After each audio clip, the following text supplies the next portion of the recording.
You're listening to Gen XP.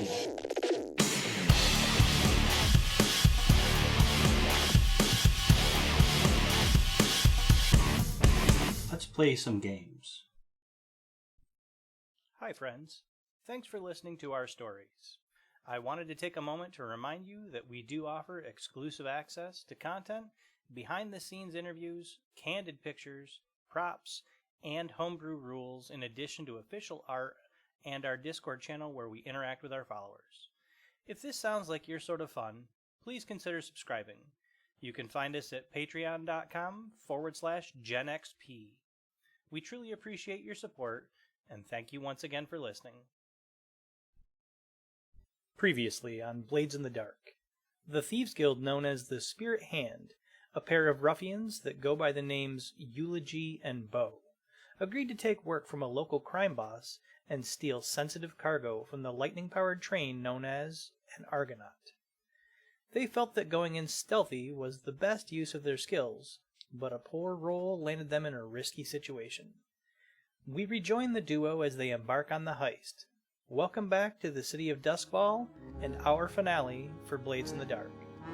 After a few days have gone by, you've done some scouting, you've arranged to have your disguise uniforms. Late that night, knowing that the Argonaut is going to be coming in, you both gather your equipment, sneak onto your dingy little boat, and begin to drift along the canals of the city, heading south towards what you hope is a payday, but could very well be a death sentence. As you arrive at Gaddoc Station, you realize something is wrong. This is as you're getting off the dock. You've got the boat moored, you've stepped onto the dock, and it occurs to you there should be way more noise. You remember as you were making your way down the river that train came in, electroplasmic lightning crackling off of the cowcatcher. The train docked, and it occurs to both of you, you didn't see anybody leave the station since it came in. You didn't see anybody go into the station since it came in. And as you arrive at the station, now the station itself is a covered, large building that the train pulls through with boarding on either side. You're on some docks with stairs that lead up to this boarding area, and there's a few cranes and heavy platforms that are used for transporting goods back and forth. There's carts and whatnot that you can load up with barrels or boxes. What there's not, though, is activity. Even with the gondoliers on strike, there should be people disembarking from the train. There should be people checking cargo. There should be the railjacks who work on the train. But the eerie silence fills the air, and you start to hear the only noises you're hearing, other than the light drizzle of rain, is this scraping of claws on stone and strange snuffling, smelling noises. Just this echoing through the dark.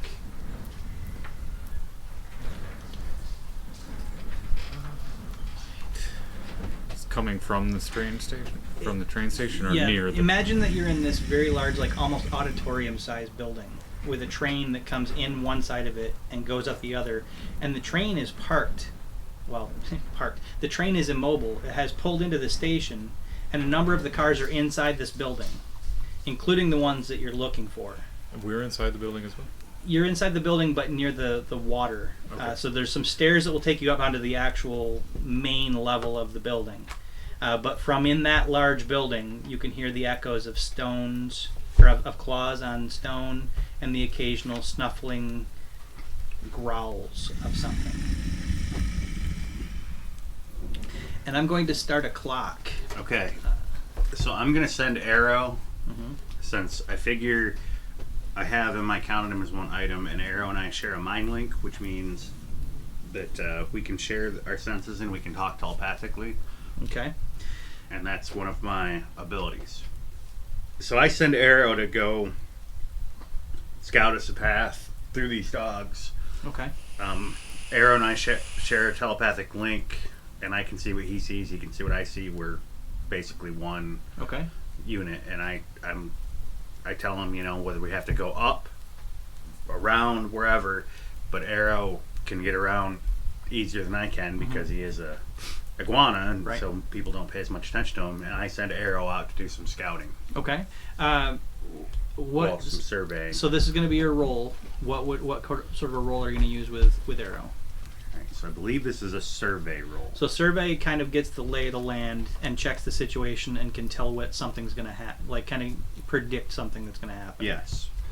And I have a 2 in survey. All right, so if you're going to survey, you've got 2 dice right now. Are you sticking with 2 dice? So I've got 2 dice. I'm going to offer a devil's bargain of if I do not successfully complete this, Arrow hits something, knocks something over, makes a big noise, and makes the situation worse than it should have been based on just me sending Arrow.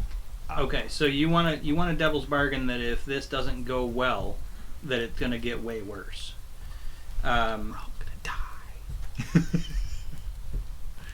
I liked what you're saying, because the idea of like this is a desperate act. You're sending your pet out against dogs, not actively against them, but to scout around them. This is already a desperate role because that's how that starts out. So it can't become worse than a desperate role. But what it could do is The dogs could be aware of us. Yes. So normally a desperate role would fill in 3. If this doesn't go well, it's going to just fill it up. Yep, I'm fine with that. I mean, unless Eulogy, you're against it. Go for it. Okay. So that's a devil's bargain. That's an extra die. Yep. So I'll take the 3 dice, and I'm good with 3 dice for this action. Sounds good. And I send Arrow out to do some surveying and scouting for us. And Okay. we're gonna So see if we you're can find a on these path. docks. There's some like a cut back stair that kind of goes up, and then there's a few elevators, and then there's all these big iron girders that go up to a roof up above. Go ahead and give me the roll. Arrow he's going however he's he can run his own way. His whole thing is to try and find us a path through these dogs. Sure. Got 4. So a 4 is a success, but with complications. So complications means you didn't fail, which means complications is it is going to fill in 3 more dots, but you're still not quite. You haven't alerted the dogs yet. Arrow scampers up one of the iron I-beams, gets on top of one of the train cars, and starts looking around, which you can see through his eyes as well. And you can see that there are 5 very large, muscular, very savage-looking black dogs, not with anybody leading them. They're randomly patrolling, sniffing here and there. I will say that also, Arrow sees. You're not even sure how many, because Arrow's vision is decent, but there is dim light here. It's not perfectly well lit. They only light the area of this train station that they need to at any given time.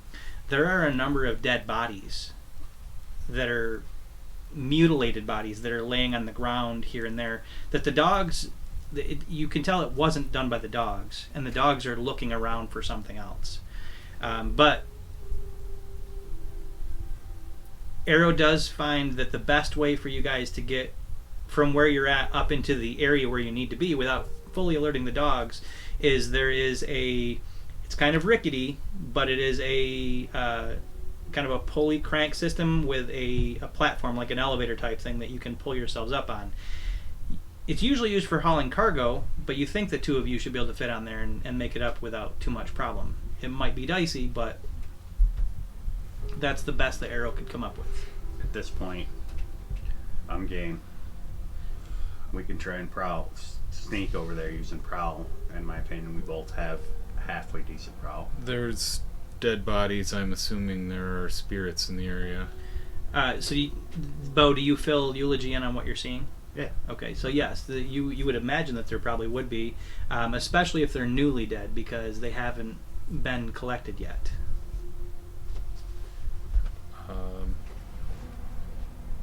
Can I use my attune and my ghost mind to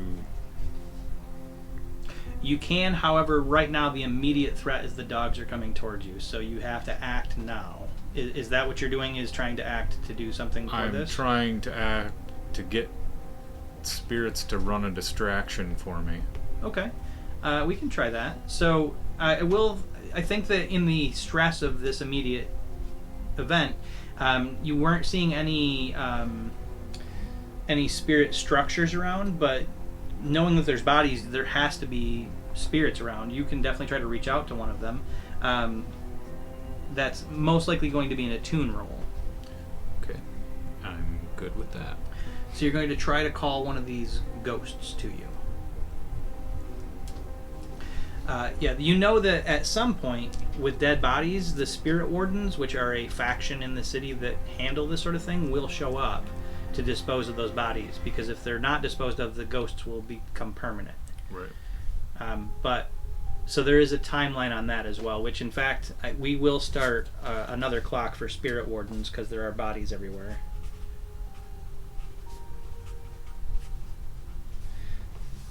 That's going to also be an 8-section clock, but there's only going to be one thing filled in on that at the moment.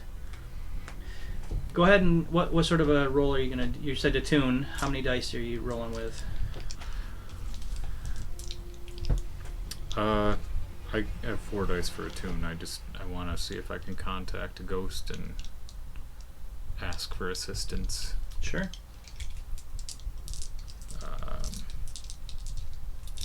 Yeah, so you take a second and start to reach out into the ghost field looking for a spirit nearby. Critical success. Critical success.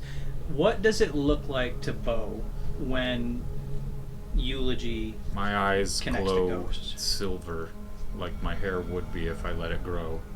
You know that the bodies are up top, the spirits died up, that the spirits would be up there, but they will roam slightly. They don't stay right where their bodies are.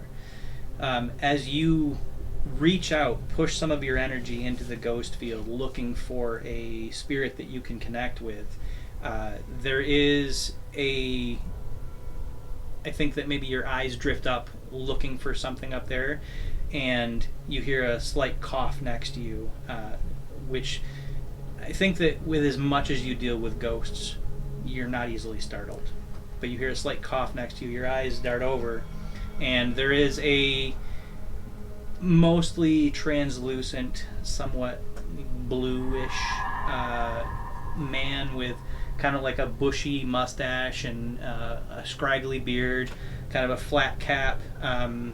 You can see that in life he probably had like a lot of like greasy and grimy look to him. He's got overalls on, and he's holding again all of a ghost, so he's not really holding anything, but part of his appearance as a ghost is he's holding a large wrench, and he looks like he probably was a railjack that worked on the Argonaut at some point.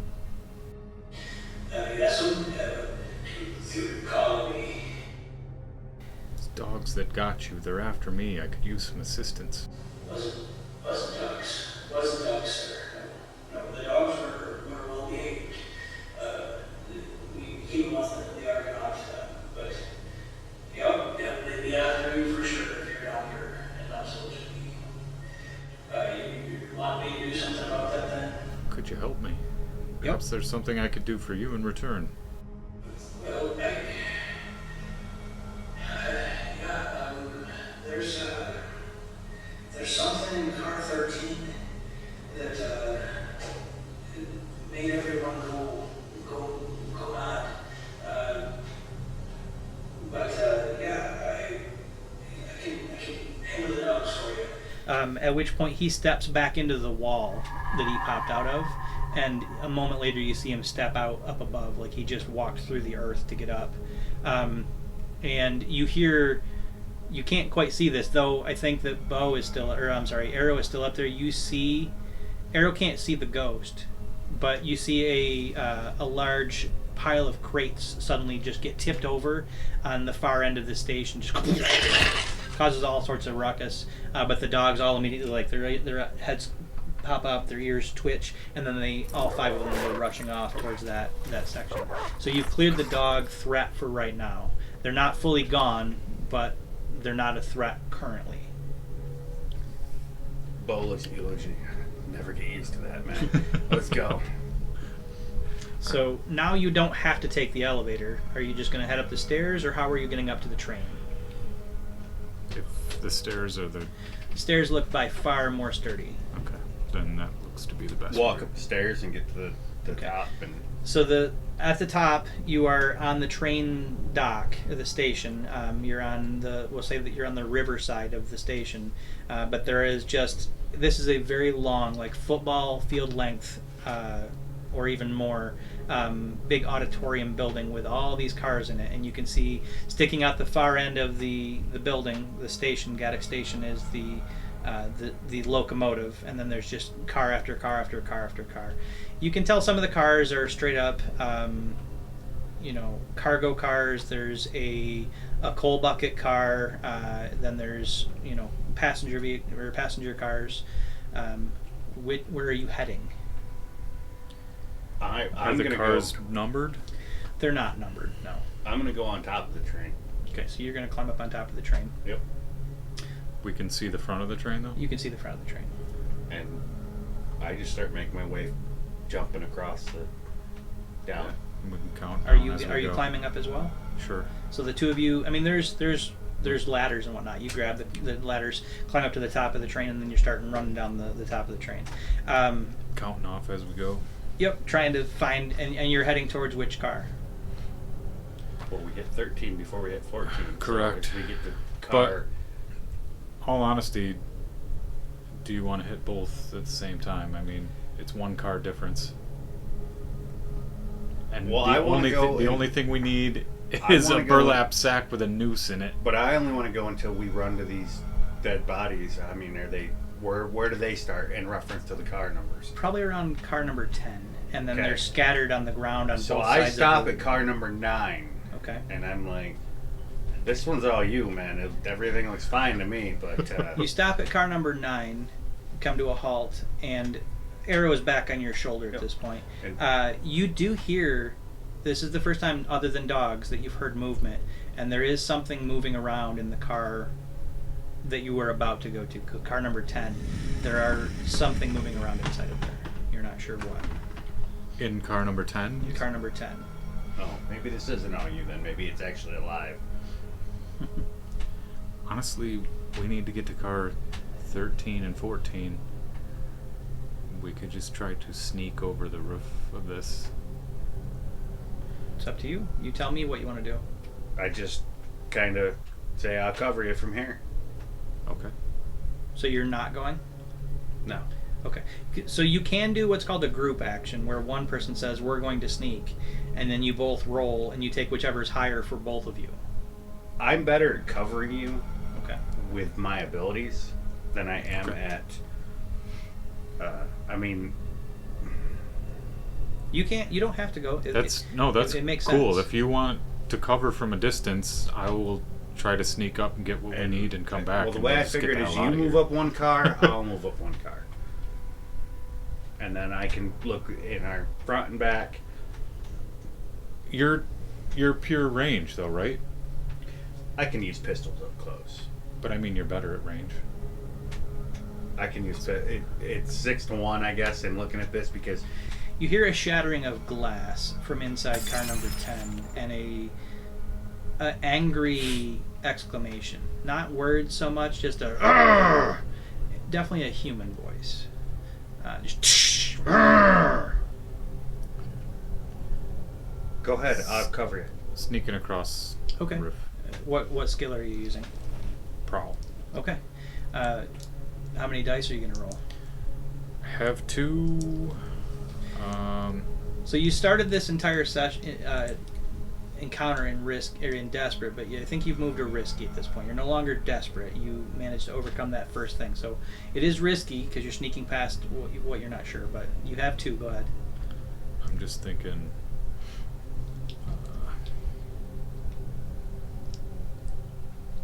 And also, we don't have to micro manage this.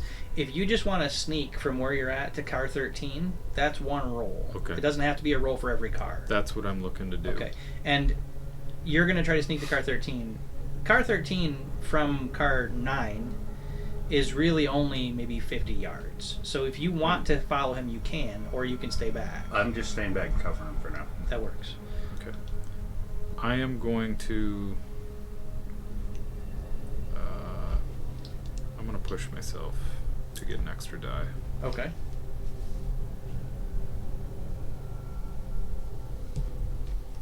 So that means you're taking 1 stress.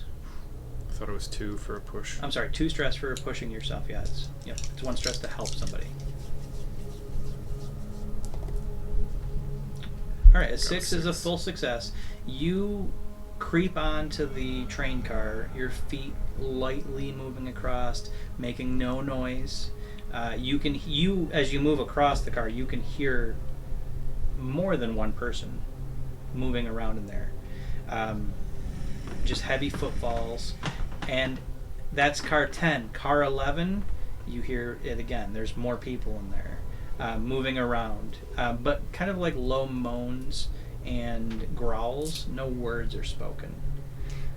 Car 12, no noise inside of there. You hear nothing. You continue on to car 13. As you start to step onto car 13, it's always like a 3-foot gap. It's a slight hop, not hard to jump. It's more difficult to maintain your quietness than anything, but you've been doing it okay.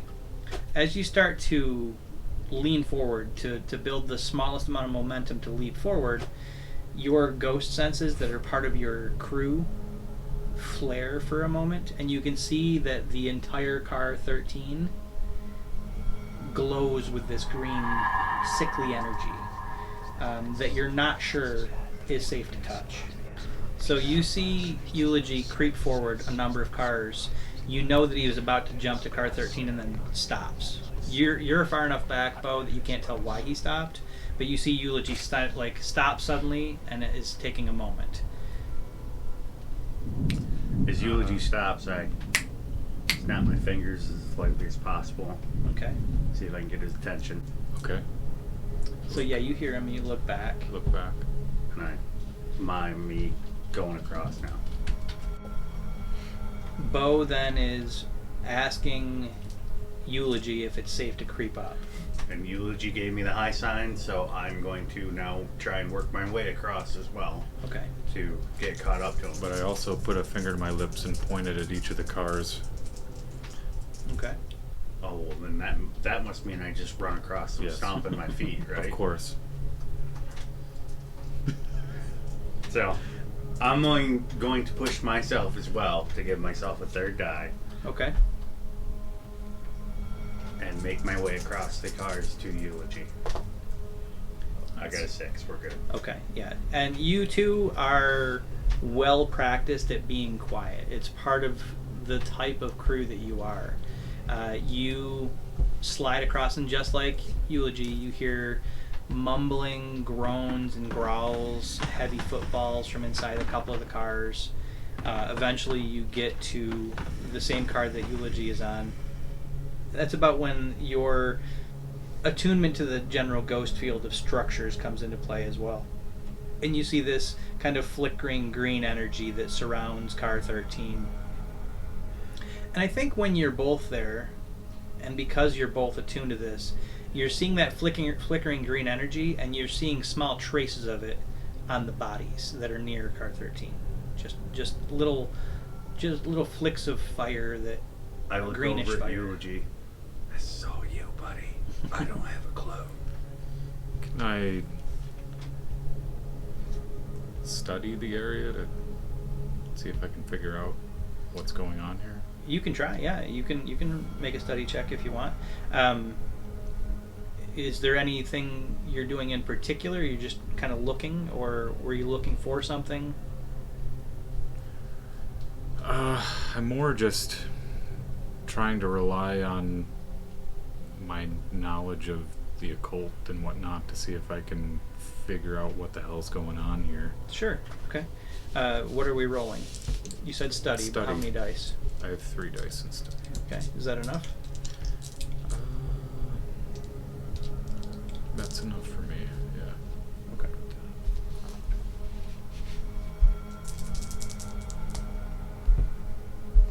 success. All right, a 6 is a full success, so no complications added to there, which is nice because you take a moment and what you're able to gain or to glean from this few moments, I think you both crouch down low, you're staying as unobtrusive as possible, you're hearing the sounds coming from the other cars. You see this green energy, it kind of pulses every once in a while, and almost like a heartbeat, and it's feeding off of, you can see some of the spirits that are connected to these bodies slowly diminishing every time that pulse happens. There's something feeding on the spiritual energy in this area from the dead bodies. And I think that you rolled high enough that at the same time you're going to get a little bit of more evidence as you hear a door creak open a few cars behind you, and a person steps out. Looks like a regular railjack worker. His face and hands are covered in blood. His hands are gashed badly. It looks like he's been hitting something with no regard for what a human body can withstand.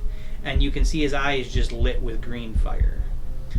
So there's something, you gain the idea that there's something inside this car that has caused a mass possession, and that these people are doing whatever this possession is causing them to do, which looks like it was murdering a number of their fellow workers. Is this some kind of spirit or entity, or It feels more like an object than a spirit. So it's part of your crew ability that lets you interact with spiritual energy from objects. You're getting the idea this is more of a inanimate object or a non-thinking object. It's not a sentient force, but more a force of nature that is doing something. But it's a supernatural force, right? Absolutely is a supernatural force, yes. but it's in the car? It's in that car. And you got the impression as you were about to leap to that car that touching that car, and now you're thinking it's not so much even touching the car, it's getting too close to whatever's inside that without knowing about it. It's possible you're strong enough with your attunement that you could force your way through it, but it would be really desperate. I'm going to don my fine spirit mask that I brought with me. Okay. What does the spirit mask look like?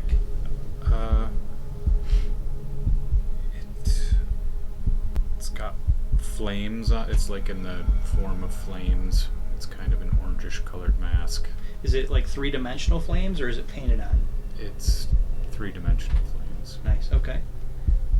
So you pull this spirit mask out of your pack, slide it over your face. And then I move forward through. Onto the roof of the car, or are Yes. you going down inside? No, I'm Okay. going to. I want to move past this car. Okay. So what does the spirit mask do for you? Is it something that has a in-game effect? It does. Okay. It helps defend against possession. Okay. So this is going to be a check to see this. This is Okay. with the spirit mask. It's still going to be risky, not desperate. But as you hop the little gap, and land on the roof of the train, you're going to feel this alien presence kind of rush into you, and Bo, you'll see this green energy kind of sap and leach its way up Eulogy's legs. So it's going to be a roll to see if you can resist this. You feel this energy rush into you. You hear the name Catherine as it rushes into you, and you can tell what it wants. It wants your absolute devotion and attention, and for you to commit violence in its name. But you're going to try to resist. Yes. So What does it not want? Well, let's roll and see how well you do, and we'll see okay. what we can get there. My mask is giving me a bonus die. One bonus die, yep. All right, well, Eulogy, let's see what happens with you and the possession. All right, you got a 6. I got a 6. You feel this evil overbearing energy flood your body. It's very strong, but and you think that the only reason you were fully able to resist is the mask. Even had you rolled what you did without the mask, the effect would have been higher. But with a 6, you manage to fight it off. You feel your whole body tenses up. You can feel your muscles knot. Your fingers curl back on themselves for a moment before you get full control of your body back. And you're standing now on top of this car. You can look down and see these green energy flames kind of licking up around your feet, but they're staying at bay. You know that whatever this Catherine was, this is not her. This is not her spirit. This is something that she had at one point. It's something inside this car, but you don't see that. You get the impression this is an item that belonged to this Catherine woman, and what she wanted more than anything else was everyone's absolute devotion. And anything that deviated from that or that took away from that was an affront to her. Okay.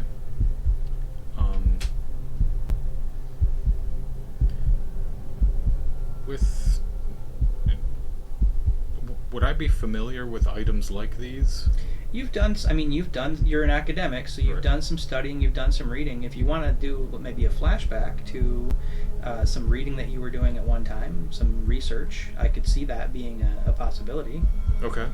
What would you roll for general research and knowing about things? Would study be applicable? Study makes perfect sense to me. Okay. Well, but that's just the thing is you pick which one you want to use. I'm just, You do. Yeah, study is specifically like research, so it makes sense. But you could theoretically use almost anything. It has to make sense, but you could use them. Right. You could say, well, I was tinkering, and when I was tinkering, I'm going to use tinkering. While I was Right. building something, I happened to come across a reference that references. Right. 5, it's my high. A 5 is your high. Okay, so a 5 means you do get what you want, but there's a small complication. That complication, I'm going to say we're going to retcon slightly. You were flipping through that book in Lysa's headquarters. Okay. You saw the one formula for bringing the dead back to life. You looked at it a little bit after that, after she had left. You flipped through, and I said there wasn't really anything. There was one thing that it caught your eye for a moment, but you didn't really focus on it. In retrospect, you realize what it was and why it felt so strange. The complication is I'm going to mark 1 stress on you. It was going to be a 0 stress flashback. We're going to just give you 1 stress. There was a brief mention of strange artifacts, and it looks like this book that Lysa had might have been about things that might have been coming to the city soon. So the thing that you think this is inside of this train is a thing called Catherine's Vanity, which is a hand mirror normally kept in a bag, a red velvet bag. And that mirror, once exposed to the outside of the bag, will infect every living thing around it to a certain radius to become essentially mindless devotees to Catherine. However, since Catherine passed away 200 years ago, and there's no focus for that devotion, it turns to rage very quickly. Would I happen to be under the impression that breaking this hand mirror would have any effect? I think with a 5, you think that breaking it might be a real bad idea for whoever broke it.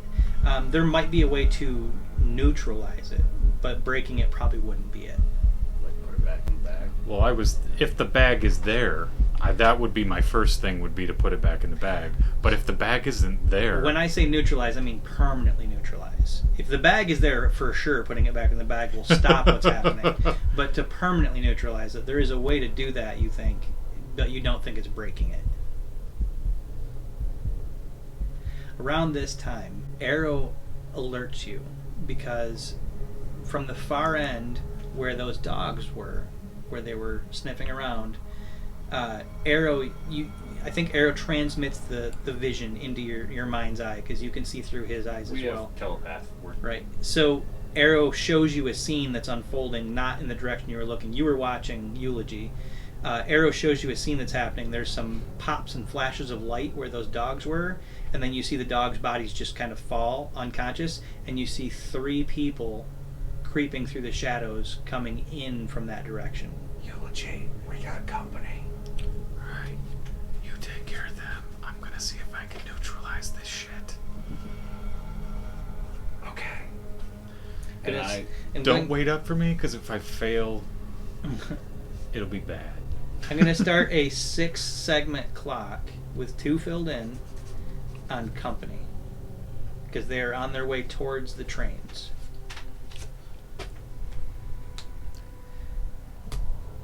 What are you guys doing? Can I swing down into this? So the windows on this train car are shattered out, and one of the doors is off the hinges. So you can very easily just grab the roof and swing down inside of the train car. Okay. And you haven't heard any movement from inside of here yet. Okay. While you're doing that, what is Bow and Arrow doing? So I look at Arrow and I go, Go distract him. and Arrow shoots off my shoulder, runs down the car, and just starts running down the car. Okay. Yep. So you're running a distraction with Arrow, trying to. Are you trying to prevent them from coming towards the train? I'm trying to get them to turn Lead back them away, around or maybe? think that maybe something's going on. Okay. So what he's going to use is either a prowl or finesse. Maybe we're going to use finesse. I have a 2 in finesse, and what he's going to do is try and jump across or maybe over top of them and make noise behind them again. Okay. Yeah. To get them to turn so around he's and he's just- going to go like from rafter to rafter and just and kind of just like stall that. Sure. That makes sense. What are we rolling? How many dice are we rolling? I have 2 dice for finesse. 2 dice for finesse. So, Is that and going to be enough? I'm just going to use 2. I'm not willing to stress myself out anymore right now because it seems like we've still got So a little ways to go. This is a risky proposition, but it's standard effect. You're just trying to make some noise and lead them away. Okay. And this is the company. Yes. Okay. No. Ooh. Got a 2. Okay. So a 2 is a failure. And what that's going to be, risky is going to fill in 2 more of these pie charts, which means the company's 3 away from being full. So tell me how it looks when Arrow doesn't achieve what he's trying to do. So Arrow jumps as he's running. He jumps to one of those I-beams, and instead of grabbing onto it, he just kind of his front feet hook onto it, and then he just kind of backflips down on the ground and hits something, and Okay, but not behind them. no, right It's- in front of him. So they're looking more now towards the trains, and maybe they're starting to realize, oh, there might be someone else here. They're also I think that Bo, with the distance that they're at and your vantage point, and you're used to this kind of thing. You being in a slightly higher position watching people is a normal thing for a hound. Right. You can tell that they realize there's something going on in this. What Bo's trying to do Mhm. or not do is pull out his long rifle and start making a lot of noise. Right. But you realize that this group, whoever they are, which you can't quite tell yet, know that there's something off about what's happening here, but they are creeping forward as Arrow tries to stay out of their way because he's in front of them. Inside the train car, which, as you land inside the train car, because of your spirit vision, your ghost sense, you are standing in, imagine a shimmering green lit room, almost psychedelic, that just waves of energy are pouring off, and you see a corpse holding a mirror. The corpse has had its throat torn out, but not by anything sharp. It looks like it was blunt force removed the front of his throat. An actual corpse? An actual corpse. Okay. And you see his eyes have been removed, his throat has been removed, and he's just collapsed in the middle of the this looks like it was a passenger car at one point. And he's got this mirror, this vanity, silver vanity, in one hand, and there's blood everywhere. Is there a bag anywhere in this room? Small? So the room has been just tossed, but you're welcome to look for it. It doesn't immediately appear. Okay. So what would you do to try to look for that? I'd love to say study, Study makes sense. Like you're looking for something very specific in Okay. a chaotic environment. So Okay. study makes sense. Then let's go with that. Okay.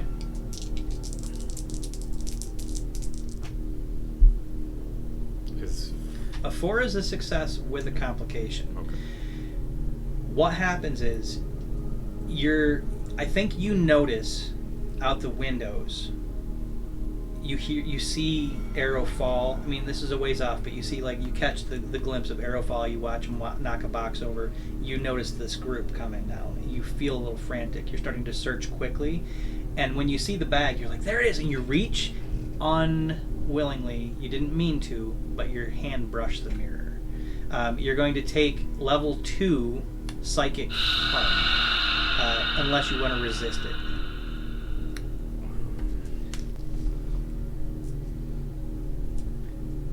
So this is going to be called Psychic Blowback, which will be a level 2 harm from touching the mirror when you didn't mean to. Had you prepared yourself and used maybe some attune, you might have been able to touch it, but as an accident, The consequences. yeah, as an accident, it was difficult. As you touch Catherine's vanity, you feel a psychic blowback from being unprepared to have been in contact with this possessed item. You would normally take 2 psychic harm. How are you going to resist that? Okay, so if it's cool, then under these arcane implements that I will have brought with me, there's reference to a spirit anchor Okay. that I would consider something that could anchor my spirit, making me more resilient to a psychic attack. Sure. Let's tell you what. Why don't you give me a check? I'd also like to resist as well. Right. Well, the check is going to be able to take it down to level 1 because it's a Okay. level 2. The check is going to be to take it to level 1 using the spirit anchor, and then you can resist the level 1 if you want. Okay. So this is a check to resist a possession. I can imagine you're going to use attune, but Sure. okay. Go ahead and give me an attune check then. But doesn't when you resist, does it cost a stress? So this isn't resistance. This is using the spirit anchor to reduce the damage, and then the resistance is going to be stress. Yes, it will cause stress.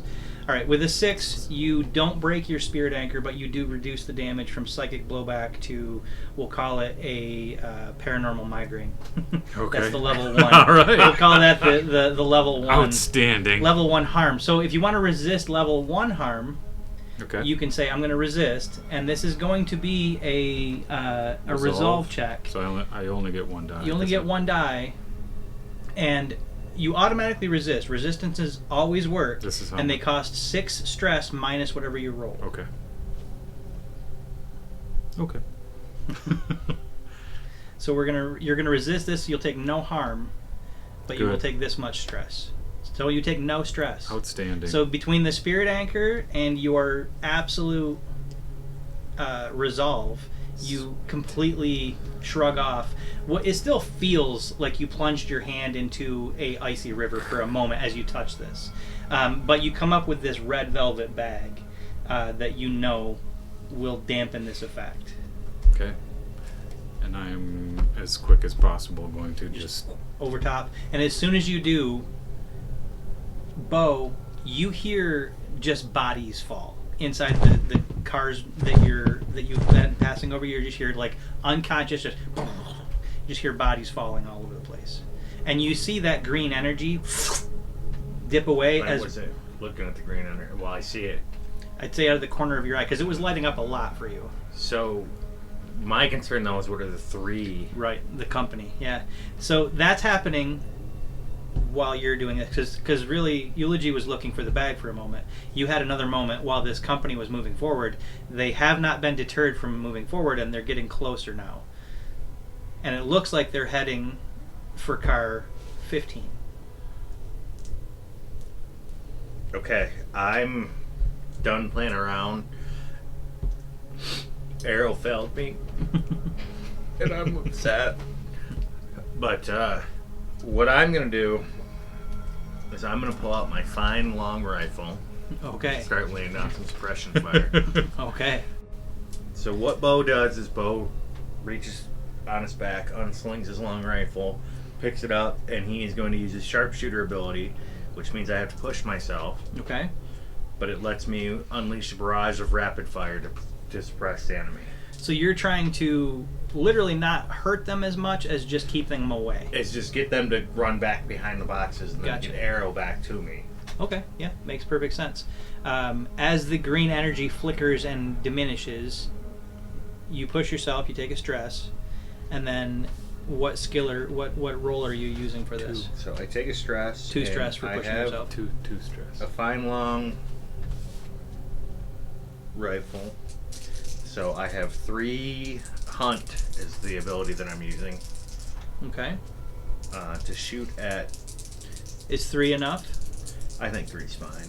Okay. If I can't do it in 3, then you know what? I already pushed myself. I'm not pushing myself again. Sure. I got There it. goes. Okay, you got a 6. Because you got a 6, so as you at Eulogy inside the train car, as you pull the bag over and you see the green sickly energy recede, you hear from up above and behind just rapid fire rifle shots. I'm going to start another clock on the company sheet called morale. It's only a 4-piece clock. You got a 6, and I'm going to say that you covered half of their clock. If you manage to fill this morale clock, this is the lack of morale clock, I should say, because you have chased them back behind some boxes. They didn't see where the shots were coming from. They scattered, and they're trying to find cover as Arrow races back towards you.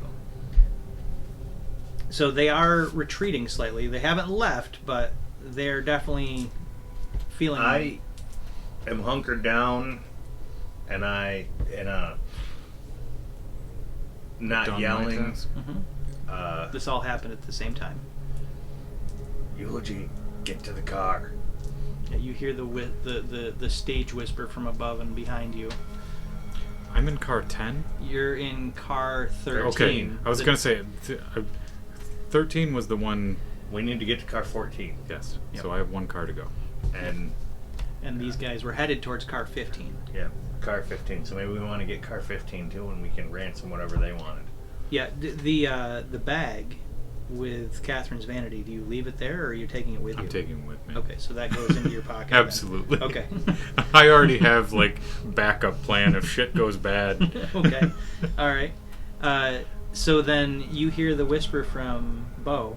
What would you do, Eulogy?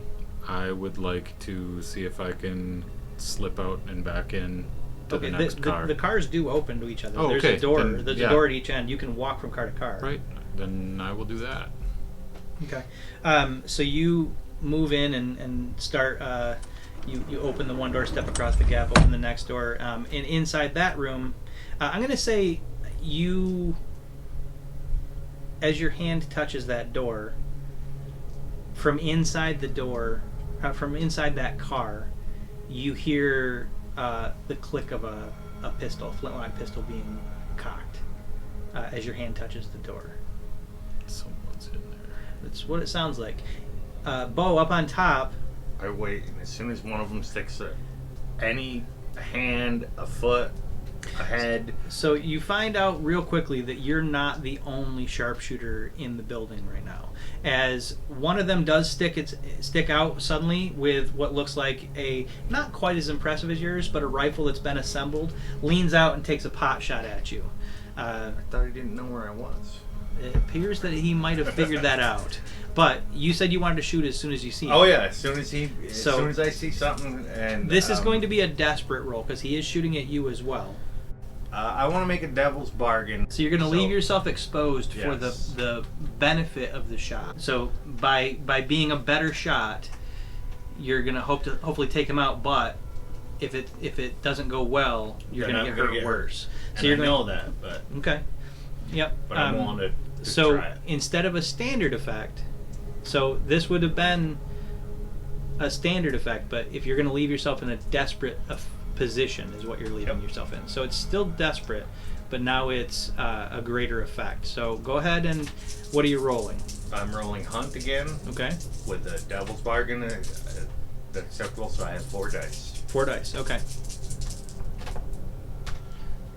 Ooh. Quadruple critical success. So yeah, Nice. critical success. As you're touching that door and you're hearing the click of a flintlock pistol on the other side of it, Eulogy, you hear one more rifle shot from up above.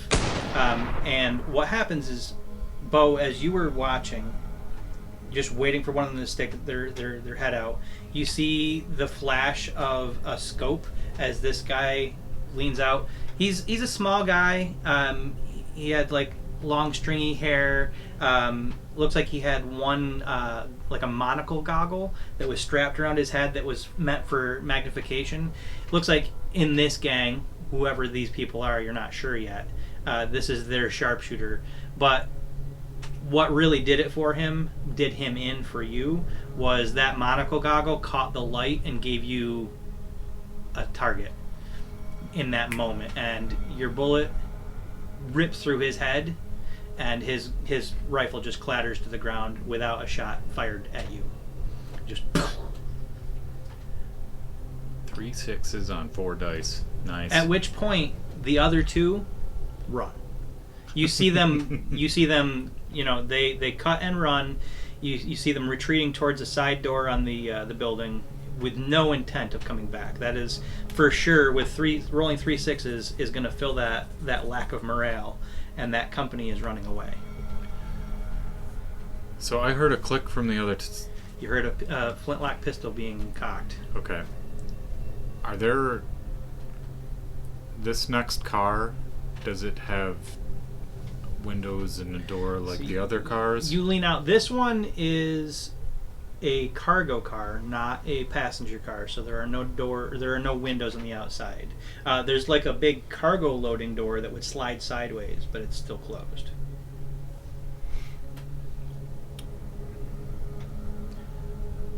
Okay then.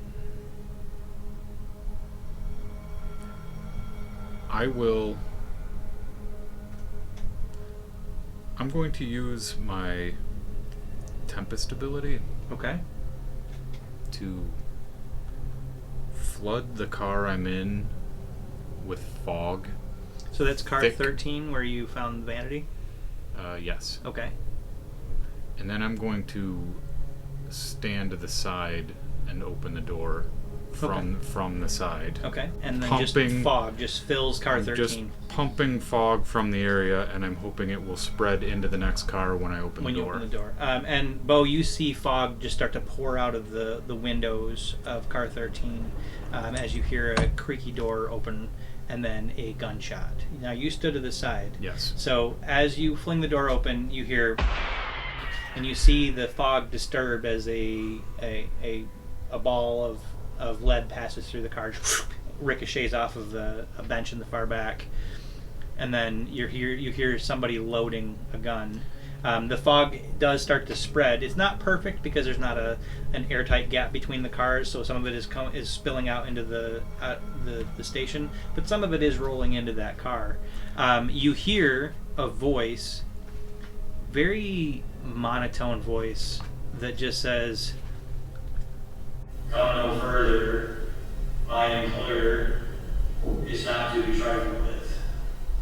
So I'd like to push myself and use the ability again okay, for the first effect sure. as I round into the open doorway and I want to throw You're gonna lightning throw lightning. to Okay, so all that along will be the your, length of that car. that's, you can push yourself. That'll be 2 stress, but that's going to be a roll as Right. well. What This is my attune ability. okay, it's an attune ability to use this? This is one of my whisper. It's a magical Okay. effect. Yep. Go ahead. A6. So you step A6. around, and again, I like to flip back and forth to what each of you see while somebody else does something. So, Bo, you see the fog start to pour out, and then you hear just this loud peal of thunder as a flash of light happens inside the car where Eulogy is. Just you light up this car that you're stepping into, this cargo car. For a moment, this dark car is illuminated by the white light of your lightning. You see this man And man is probably the best way to describe him, but he's got a blank face, no expression on it, and his eyes, they don't blink, they don't dilate, they're just dead eyes. And he's kind of pale, but the lightning catches him in the chest, throws him against the wall, and he just crumples to the ground. Unmoving at the moment, and in that brief moment of light in the center of the car, there is a large chest wrapped in silver chains with a lock on them. So as I see Can you that, pick a lock? as I see that, I jump down, throw my long rifle over my shoulder, jump down off train car 12, make my way to. Now, did you go through 13 to 14? Yes. In 14 now. Okay, so I jump into 13. You see the scene I described, Yep. the body, blood everywhere. You see like the still smoking hole from where the last gunshot went through. And I look at you and I go, I can try. I have one in there. But is that a finesse roll or anything to jump down off the car? No, you're good at this sort of thing. You very nimbly just swing yourself down. You see, there's one And very complicated looking lock. As I jump down onto the ground, though, before I jump As in the car, he's swinging I hold my down hand in? down, his arrow runs back up my arm and on my shoulder. Sure, and you join Eulogy in car 13. As he's coming 14, in, sorry. as I yelled up to him and he's coming down, Mhm. I'm going to take the risk and run up and search the guy to see if he's got a key. Okay. So you start searching him. Go ahead and give what sort of a roll is that going to be? Study? Okay, yeah, study will make sense. This is going to be a desperate action because as you search him, he's going to try to grab you. I had He's not I had actually a dead. feeling that he wasn't out. Dun dun dun. So as you step in, you see this chest wrapped in silver chains with an ornate lock on it, holding it shut. You watch Eulogy run over and start rifling through this guy's pockets as he starts to move. With consequences? So you get a 5 with consequences. He didn't move right away. He seemed dead, and as you're touching him, he's cold, like dead for days cold. Okay. You feel a large key-shaped object in his inner breast pocket on his vest. You reach in, and as your hand closes on it, his hand, which this close, you see the wrist and the hand. The skin doesn't match. It's stitched together, and they probably didn't come from the same body. But he backhands you, and it was a desperate. So that's going to be level 2 concussion, unless you can resist that. I prepared for this with some armor. Sure. Yeah. You're wearing some light armor. Light armor. Yep. So it's 2 points of damage, but if you have 2 points of armor, you can mark off the 2 points. So you're wearing a heavy leather jack that is part of your pea coat that you managed to put on. It's got some padding in the right places. You've been in a few scraps before. And as this hand connects with you, he is unnaturally strong. It does knock you back across the room away from him, thankfully, but you manage to resist damage. You do look down, and your pea coat, I'm going to say it's like a ceramic plate that you normally have that covers part of your heart in case somebody shoots you, has been shattered. The armor is destroyed, but it did save your life right there, or at least saved you from serious harm. And you notice that despite his swing, he's not managing to get up. He's not fully in control of his body. That lightning apparently did something to him that he can't quite overcome. He was able to react based on your proximity, but he can't get up and come after you. The key? Did I You come do have away his with key. the key? You do have his key. You do have the key. I'm as quick as I can jam that in the lock and Okay. You see Eulogy get batted by this guy who doesn't get up. He just like the one arm comes out and then he just kind of like, but still no expression change. He just a dead look, open eyes. Eulogy opens the lock. It pops open, and inside the large chest is a burlap sack. grab that shit. Did you want to check 14? I think we need to get the fuck out of here. 15. Or Do you 15. want to check 15. the last car that had something interesting in it? Yeah. Okay. I want to All check right. 15. I'm like, if you're good here, I'm going to go to 15. Do and it. I hop out and run to 15. Do it to There it. is a door that you can go. You can get out if you want, but it's another cargo car, so you can either get out and go through the side door, or you can go right down the center doors that link car to car. I was imagining this. Well, the golem guy that just kind of moved his hand, is he like... He's in the corner. He's not near the Okay. door. Okay. So I'll just run through the car then and caution to the wind. Not even going to try and listen on the other side. I'm going to Just throw open the door. open. Okay. So a trap does go off as you open the door to car 15. There is you hear a whip crack of like a. What it is it's a crossbow trap that was loaded, and it looks like there was one pointed at each door in each direction. You open the one door, the crossbow, and an arrow comes flying towards you. This is going to be level 2 harm, as you're going to end up with a punctured lung, unless you can resist it in some way. I have armor on. Okay. 2 boxes of armor? Yep. Okay, so same thing. You and Eulogy are used to getting into tough scraps. You've got these overcoats with ceramic plates in them that I think at one point they might have been like shingles on roofs that you guys have slipped into inside pockets. The arrow cracks into one of them, shatters it. It ruins the armor, but it does save you from an arrow to the chest. And inside, so there was 2 crossbows set up, one towards each door, that were set up on traps. It looks like whoever was supposed to get into this room eventually was supposed to come through the side door. But between those 2 crossbows, there is a glass case with a skull inside of it. But the glass case looks like it's bolted to the floor. I like skulls. I'm going to pull out my long rifle Okay. and take aim and just shoot for the glass. You're going to try to just blow up the glass? Yeah. Sure. So that's going to be a hunt roll. It's not. You can easily hit the glass. But I don't want to hit the skull. Sure.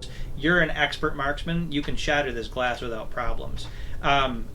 What happens, though, when you shatter the glass is there is a psychic blast that comes out from the skull, which you are in the line of. So the glass, and then there's just, you hear this scream as the skull opens its mouth, and then you just, a little bit of mental static that shoots out.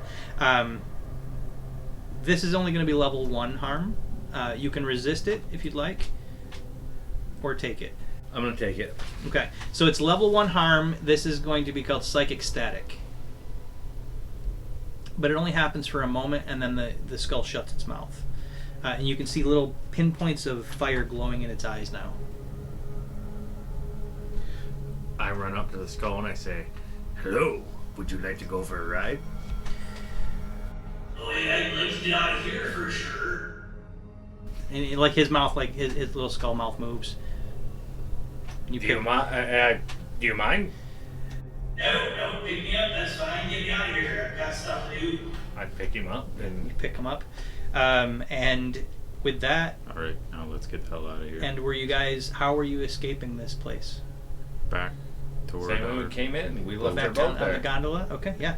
Well, with that, you guys didn't have any, you guys did really well roll-wise. The 2 of you make your way back to the gondola, unmoor, and off into the dark mist you go as you start to hear the spirit wardens and the bluecoats arriving. But you've escaped from Gaddoc Station with a number of artifacts now. As you pull through the darkness, the fog and the light drizzle ever present, the skull that you're holding. So, where are we going? Hey, Bob. Julian. The name's Julian. Julian Noakes.